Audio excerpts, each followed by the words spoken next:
హిందువులు జరుపుకునే ముఖ్యమైన పండుగలలో విజయదశమి ఒకటి. ఆశ్వయుజ మాసం అంటే సుమారుగా అక్టోబర్ కాలంలో ఈ పండుగ వస్తుంది.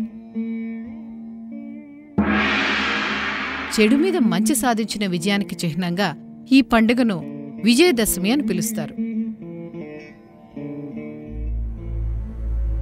పూర్వం మహిషాసురుడు అనే రాక్షసుడు ఉండేవాడు. మహిషం అంటే దున్నపోతు. మహిష రూపంలో పుట్టాడు కాబట్టి అతనికి మహిషాసురుడు అన్న పేరు వచ్చింది. రాక్షసులలోని అతి బలవంతుడైన మహిషాసురునికి ఎలాగైనా ముల్లోకాల్లో జయించాలన్న కోరిక కలిగింది. అందుకోసం బ్రహ్మదేవుని నుంచి వరాలను పొందేందుకు ఘోరమైన తపస్సు చేయటం మొదలుపెట్టాడు. ఎండా వానలనకుండా ఆకలి దప్పుడు తెలియకుండా ఏళ్ల తరబడి మహిషాసురుడు చేసిన తపస్సుకి బ్రహ్మదేవుడు ప్రత్యక్షం కాక తప్పలేదు.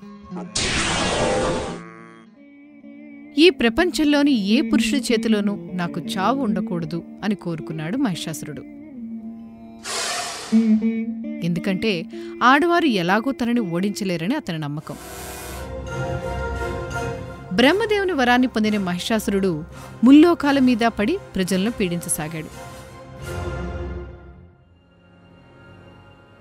సాక్షాత్తు బ్రహ్మ విష్ణు మహేశ్వరులు కూడా అతన్ని ఏమీ చేయలేకపోయారు. దాంతో ఆ రాక్షసుని ఎదుర్కొనేందుకు వారంతా కలిసి ఒక ఉపాయాన్ని ఆలోచించారు. మహిషాసురుని చావు ఒక స్త్రీ చేతిలో ఉంది కాబట్టి అతన్ని ఎదుర్కొనేంత బలవంతురాల్ని సృష్టించాలి అనుకున్నారు. అలా వారందరి అంశాలతోనూ ఉద్భవించిన దేవతే దుర్గాదేవి. 18 చేతులతో యుద్ధానికి సిద్ధంగా ఉన్న ఆ దుర్గామాతకు తమ తమ ఆయుధాలను అందించారు దేవతలు. విష్ణువు సుదర్శన చక్రాన్ని, శివుడు త్రిశూలాన్ని, దేవేంద్రుడు వజ్రాయుధాన్ని అందించారు. ఇలాంటి గొప్ప ఆయుధాలెన్నో చేపట్టి సింహాన్ని వాహనంగా చేసుకుని మహిషాసురుని మీదకు దండయాత్రకు బయలుదేరింది దుర్గామాత.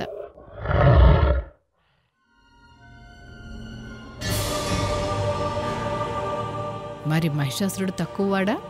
లక్షల మంది సైన్యంతో దుర్గామాతను ఎదుర్కొన్నాడు.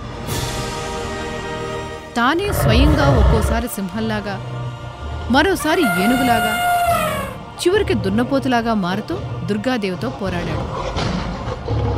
కాని అతని లక్షల మంది సైన్యాన్ని దుర్గాదేవి ఆమె వాహనమైన సింహము చీల్చి చెండాడేశాయి.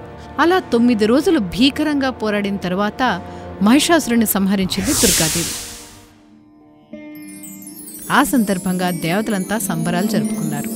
అదే విజయదశమికి నాంది. శరదృతువులోని 9 రోజుల పాటు ఈ యుద్ధం సాగింది కాబట్టి ఈ పండుగ రోజులను శరన్నవరాత్రులని, 10వ రోజున విజయం లభించింది కాబట్టి దసరా అని అంటారు. అమ్మవారిని వేర్వేరు అవతారాల్లోనూ అలంకారాలతోనూ శ్రద్ధగా కొలుచుకుంటారు. ప్రపంచంలో అమ్మవారిని పూజించే ప్రతి ప్రాంతంలోనూ దసరాను ఘనంగా నిర్వహిస్తారు. ముఖ్యంగా పశ్చిమ బెంగాల్లోని ప్రతి వీధిలోనూ అమ్మవారి విగ్రహాన్ని నెలకొల్పుతారు. అలాగే మైసూర్లో ఉన్న చాముండేశ్వరి ఆలయంలో దసరాని ఎంతో ఆడంబరంగా జరుపుకుంటారు. తెలంగాణలో అయితే దసరాతో పాటుగా పూలు పాటలతో సాగే బతుకమ్మ పండుగను కూడా చేసుకుంటారు. రాముడు రావణాసురుని సంహరించింది కూడా ఈ రోజునే అని నమ్ముతారు చాలామంది. అందుకే ఉత్తర భారతదేశంలో కొన్ని చోట్ల రాముడు రావణాసురుని మధ్య జరిగే యుద్ధ సన్నివేశాలను రామ్ లీలా పేరుతో ప్రదర్శిస్తారు. మహాభారతం ప్రకారం పాండవులు వనవాసం ముగిసింది కూడా విజయదశమి నాడే. ఆ రోజున పాండవులు తాము జమ్మి చెట్టు మీద దాచుకున్న ఆయుధాలను తిరిగి తీసుకున్నారట. ఆ సందర్భాన్ని గుర్తు చేసుకుంటూ విజయదశమి నాడు జమ్మి చెట్టుకి పూజలు చేస్తారు.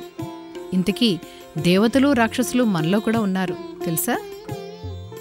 మనలోని మంచితనమే దేవత, చెడు ఆలోచనలే రాక్షసులు.